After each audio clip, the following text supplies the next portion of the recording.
அன்பு தாய்மார்களே, அருமை பெரியோர்களே, இனிய குழந்தைகளே, உங்கள் அனைவருக்கும் பட்டிமன்றத்தின் சார்பாக என் வணக்கங்களை தெரிவித்துக் கொள்கிறேன்.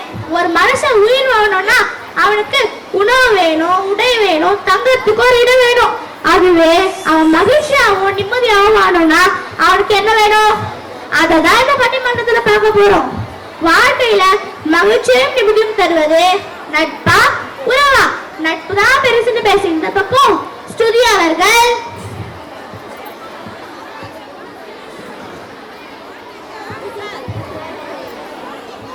அனைவருக்கும் வணக்கம். ஹரிப்ரியா அவர்கள், அனைவருக்கும் வணக்கம். தருண் அனைவருக்கும் வணக்கம். வந்திருக்காங்க. இல்ல இல்ல உறவுதான் பெருசுன்னு பேசி இந்த பக்கம் நிவேதா கண்ணன் அவர்கள், அனைவருக்கும் வணக்கம். சல்மா அவர்கள், அனைவருக்கும் வணக்கம். ஜோதிஸ்ரீ அவர்கள், அனைவருக்கும் வணக்கம். வந்திருக்காங்க. வாங்க இவங்க என்ன பேசுறாங்கன்னு நாமளும் கேட்கலாம். முதல்ல உறவுதான் பெருசுன்னு பேச நிவேதா கண்ணன் அவர்களை அழைக்கிறேன். நடுவர் வீட்டு அவையினருக்கு என் பணிவான வணக்கங்கள். எங்கள் வீட்டில் ஆனாலும் கார்த்திகை என்றும் இல்லை தேய்பிறை. இனி கூட்டப்பும் எங்கள் கூட்டமே ஒரு ஆனந்த பூந்தோட்டம், அன்பின் ஆலயம். பாருங்க நடுவரே, உங்களுக்கே தெரிஞ்சிருக்கேன் உங்களோட அருமை. இந்த வரிகளே போதுமே.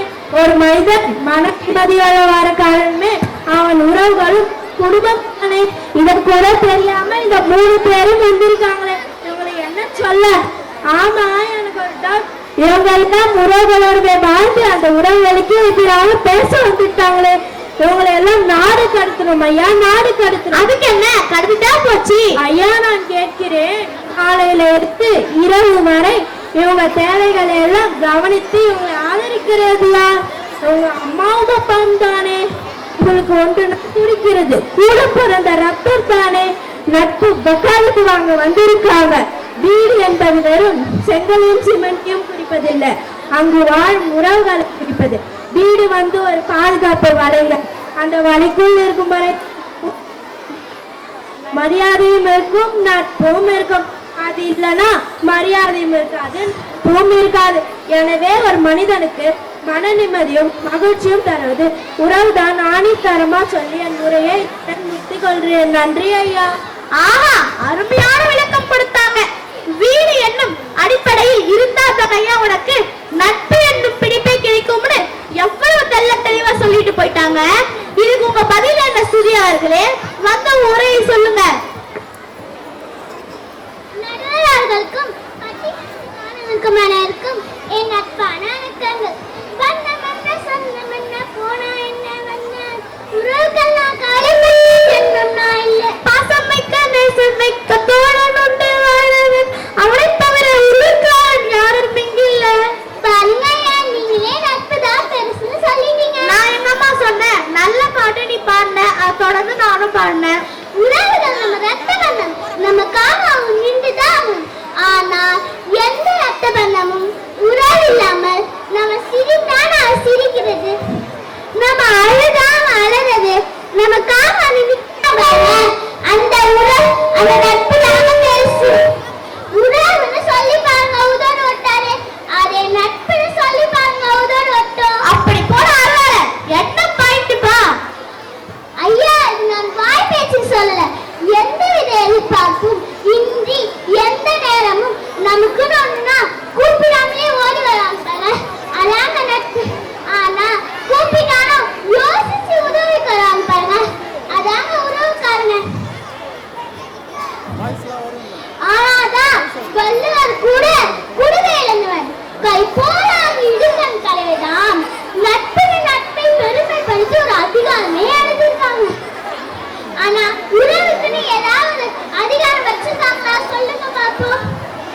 வாழ்க்கையில் மகிழ்ச்சியை தருவது நட்பு.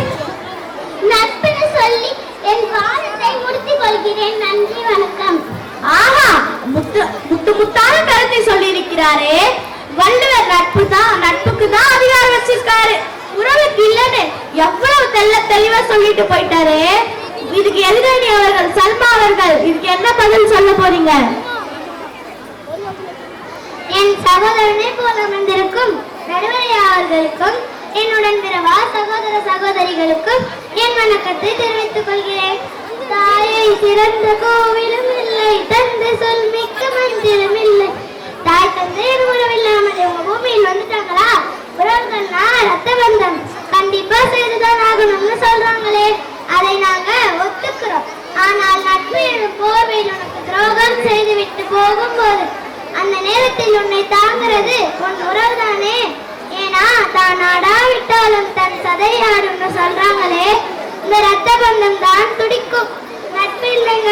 அப்புறமா ஒண்ணு சொன்னாங்க, உறவுகள்னா உதடு ஒட்டாதான், நட்புனா ஒட்டுமா. நாங்க சொல்லட்டுமா? அம்மா, அப்பா, தம்பி, மாமா, மச்சான். பாருங்கய்யா, இன்னும் எத்தனை உறவுகள் உதடு ஒட்டக்கூடியதுன்னு இதை தெரியாம பேச வந்துட்டாங்க. வள்ளுவர் என்னத்தான் நட்புக்கு மேல் ஒரு அதிகாரம் வச்சிருந்தாலும் அவர் 1330 குறளையும் மன அமைதியோட எழுதுவதற்கு உறுதுணையா இருந்தது யாரு? அவர் மனைவி வாசுகி தானே.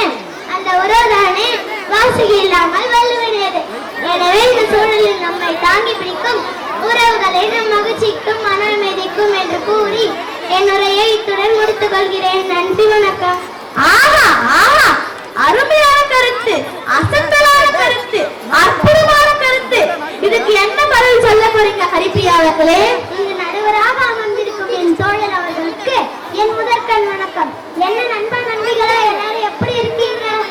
ஏது பந்தபாசம், எல்லாம் வெளிவேஷம், காசு பணம் வந்தா நேசம் சில மாசம். அதாவது பணம் இருக்கும் வரைக்கும் தாங்க நம்ம உறவுகள் நம்ம கூட இருப்பாங்க.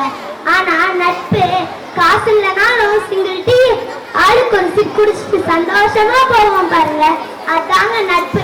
வந்துட்டாங்க பெருசா பேச. உறவுகள் எதுக்கு தெரியுமாங்க வரும்? வெறும் கருத்து சொல்றதுக்கும் அறிவுரை சொல்றதுக்கும் தாங்க வரும். ஆனா நட்பு நம்ம தோத்தா நான் அப்பவே சொன்னேன் அவன் கேட்கல அப்படின்னு குறை சொல்லுங்க. நாம ஜெயிச்சா நான் சொன்னேன் நான் அப்பவே சொன்னல அவன் ஜெயிப்பான் அப்படின்னு வாழாட்டுங்க. ஆனா நட்பு தோத்தாலும் ஜெயிச்சாலும் விக்ரமச்சம் பார்த்துக்கலான்னு தட்டி கொடுக்குங்க, தட்டி கொடுக்கும்.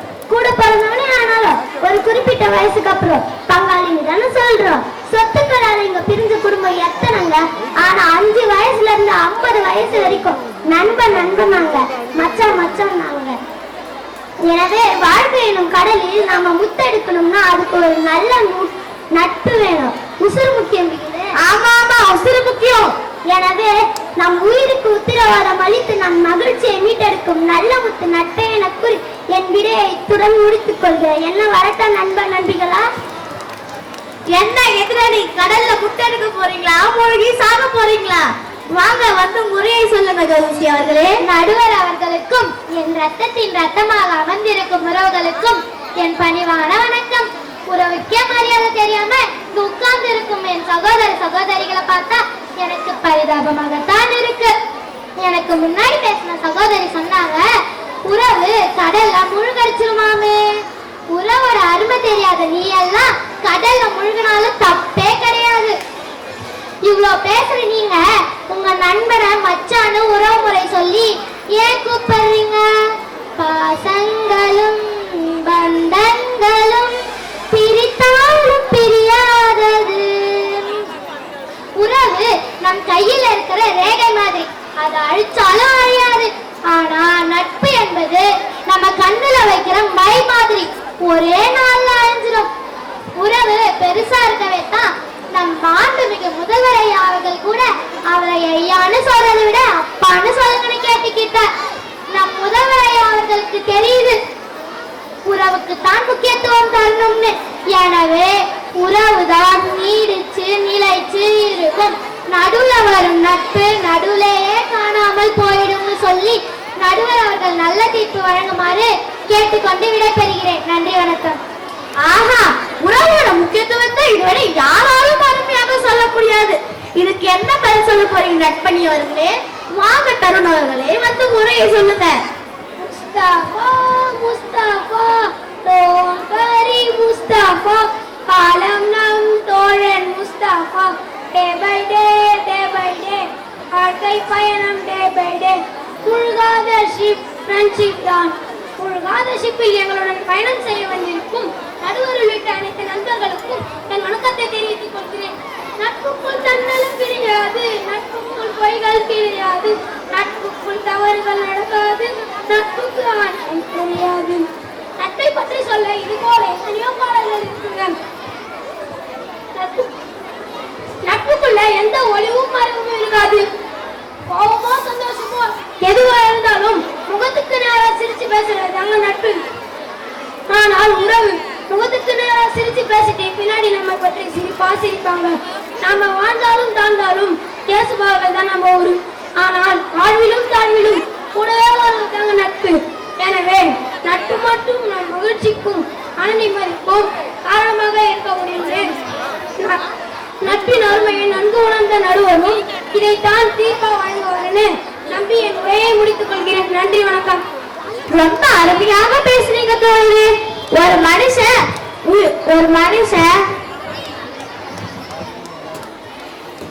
இரண்டு அணிகளுமே உங்கள் வாதங்களை முன்வைத்தீர்கள். ஒரு மனுஷன் பிறந்து வளர்ந்து ஆளாகிற வரைக்கும் அவனுக்கு பக்கபலமா இருப்பது உறவுதாங்க. வீடு கட்ட அடித்தளை எவ்வளவு முக்கியமோ அது போலதான் உறவுகள். பேஸ்மெண்ட் ஸ்ட்ராங்கா இருந்தா பில்டிங் ஸ்ட்ராங்கா இருக்கும். பேஸ்மெண்ட் வீக்கா இருந்தா பில்டிங் ஆட்டு கண்டிடும். நல்ல உறவுகள் அமைவது ஒரு வரம். ஆனால் அது எல்லோருக்கும் கிடைப்பதில்லை. அதே நேரத்தில் உறவுகள் இல்லாமல் சமூகத்தில் நல்ல மதிப்போடும் மரியாதையோடும் வாழ முடியாது. நமக்கு எதுனா ஒண்ணுனா நிக்க நமக்கு உறவு தேவை. ஆனா நம்ம எப்ப காந்து போவோமோ கெட்டு குட்டி சேவரா போவோமோ காத்துட்டு இருக்க உறவுகளும் இருக்காங்க. குணத்துக்கு மரியாதை தராம பணத்துக்கு மரியாதை தர உறவுகளும் இருக்கத்தான் செய்யறாங்க. நல்ல நண்பன் நம்ம வாழ்க்கையில நல்ல நண்பன் கிடைச்சிட்டா நம்ம எதை வேணா சாதிக்கலாம். ஆனா நட்புல நல்லவனும் இருக்கான் கெட்டவனும் இருக்கான். உன் நண்பன் யார் என்று சொல், நீ எப்படிப்பட்டவன் என்று நான் சொல்கிறேன் என்று பெர்னாட்சியா சொல்லி இருக்கிறார். நம்ம நட்பை வச்சுதான் நம்ம கேரக்டரே டிசைட் பண்றாங்க. நல்ல நட்பு அமைஞ்சிட்டா பரவாயில்ல, உடா நட்பு அமைஞ்சிட்டா வாழ்க்கையே ஏடாதான் முடியும். ஒரு மனிதனுக்கு நட்பு உறவு இரண்டுமே நல்ல விதமா அமையணும். இரண்டுமே இரண்டு மனிதனுக்கு இரண்டு கண்களை போன்றது. நட்பு உறவு இரண்டும் சரியாக அமைந்தால் மகிழ்ச்சியோடு மன நிம்மதியோடு வாழ முடியும்.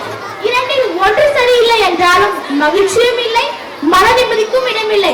எனவே நட்பு உறவு இரண்டுமே மகிழ்ச்சியையும் மன நிம்மதியும் தரும் என்று சொல்லி என் உரையை தொடர் முடித்துக் கொள்கிறேன். சந்தோஷம் சந்தோஷம் மனிதருக்கு பாதி பலம்.